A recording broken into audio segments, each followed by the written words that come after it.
I was wondering if you could tell us a little bit about your experience of becoming homeless. I was living in, what was a lovely flat, but I was sharing with someone who I hadn't known at the time was quite as filthy as they were, to the extent that everything that you touched at home, you got that awful, because it was like a layer of grease on everything. The guy had one bath in a year. Hadn't owned any bedding when he moved in, and I gave him some, never washed it in a year. And what should have been my sanctuary became, hell to come home to. That was my biggest problem at the time. Then I had company that refused to pay me thousands of pounds. There wasn't much I could do about it.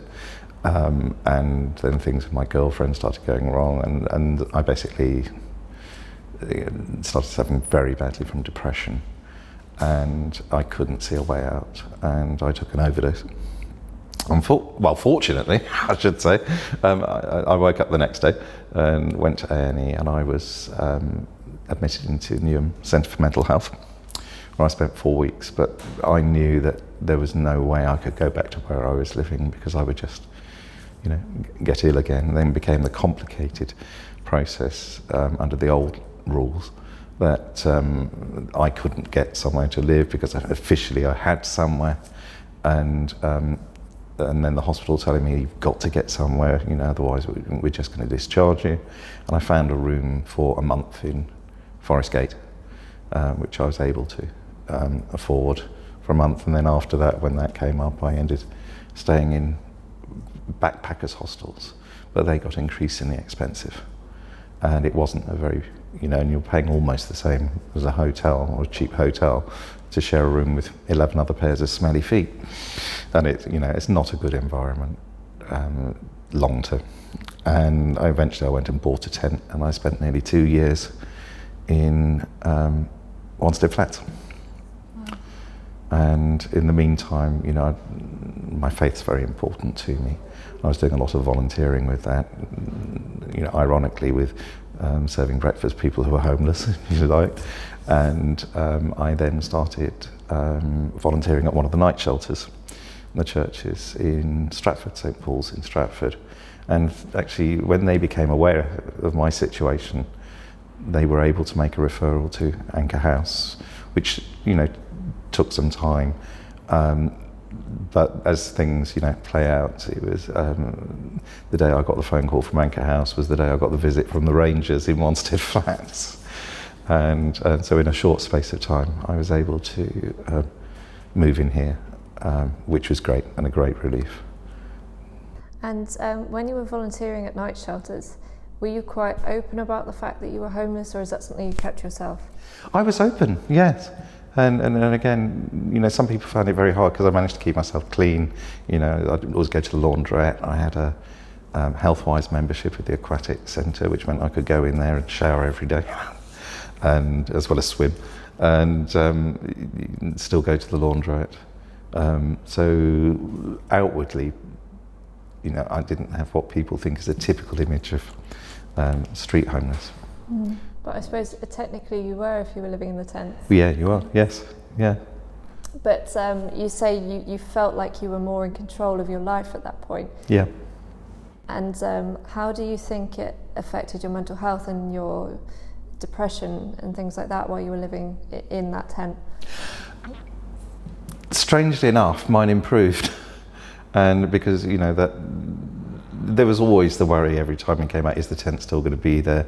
Will anyone have, because it was quite well hidden. I was burgled 3 times, but you came to terms with living with the necessities, and not having expensive things, just keeping the clothes that you wear, and very simple means of boiling water. But I would, access to food wasn't a problem. And so yeah, on the whole, we're just using it to sleep, really, rather than as a home as such. And how did you feel when you first came to Anchor House? Relief. I have to say relief, and the fact that there isn't any worry, it's still going to be here at night. No one's going to have moved it. So yes, and in a very short space of time, that security was there. And, you know, and I remember the first time I said, I'm going home. And I thought, I've not said that for how many years? So when did you first consider this your home? Was it a month in? Was it a few weeks? A few weeks, yes. Yeah, absolutely. And what sort of relationship do you have with your key worker here, and what support are you getting? Oh, I have a fantastic relationship with my key worker, and she's absolutely brilliant. It's been difficult through coronavirus, you know, because it's changed how we meet, you know, so it's phone calls now rather than face to face. And it's also meant that I was going to be doing some psychotherapy, but that's on hold at the moment. Yeah, we have that contact every week, and it's actually, certainly for me, it's the highlight of my week, speaking to her, which is nice. How do you think the public perceive homelessness? Generally, very negatively.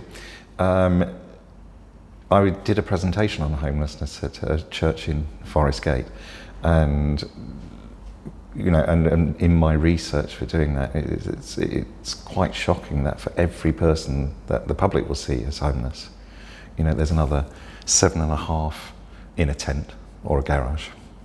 Another, I think it's 15 sofa surfing, and the numbers are astronomical. So the people that, who the public perceive as being homeless, which are normally the ones that congregate around shopping centres and perhaps could be, you know, maybe drinking or using substances and aggressive and begging, is only the tip of the iceberg when it comes down to people who really are homeless.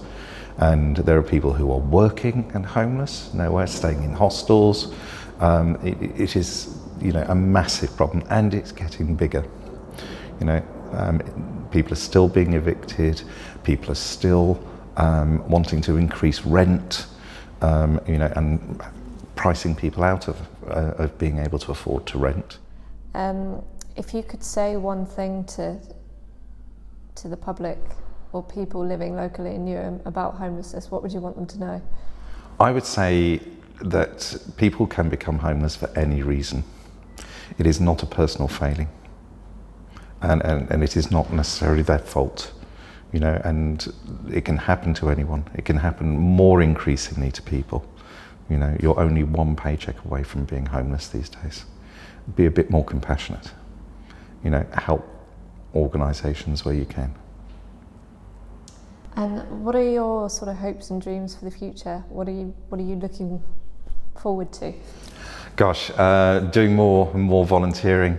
One of the things I'm particularly passionate about is mental health, and rather than focusing on the negative aspects of that, one of the things I'm hoping to set up soon is mental wellness group, you know, and equipping people with tools to keep them well, and that's, you know, in the planning stage at the moment, but you know, hopefully that will come to fruition very soon. So that's my immediate goal at the moment.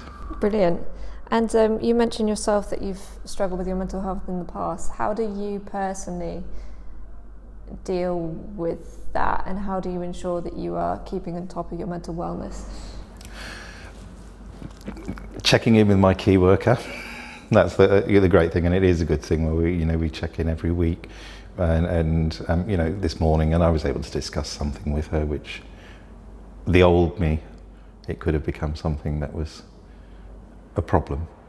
But you know, through talking to her openly and having someone that you can, non-judgmental, who you can talk to. One of the things I'm very conscious here is that everybody is treated as a person, as a human. There's no stigma, there's no superiority or inferiority about people, and you can talk to people normally and be spoken to normally.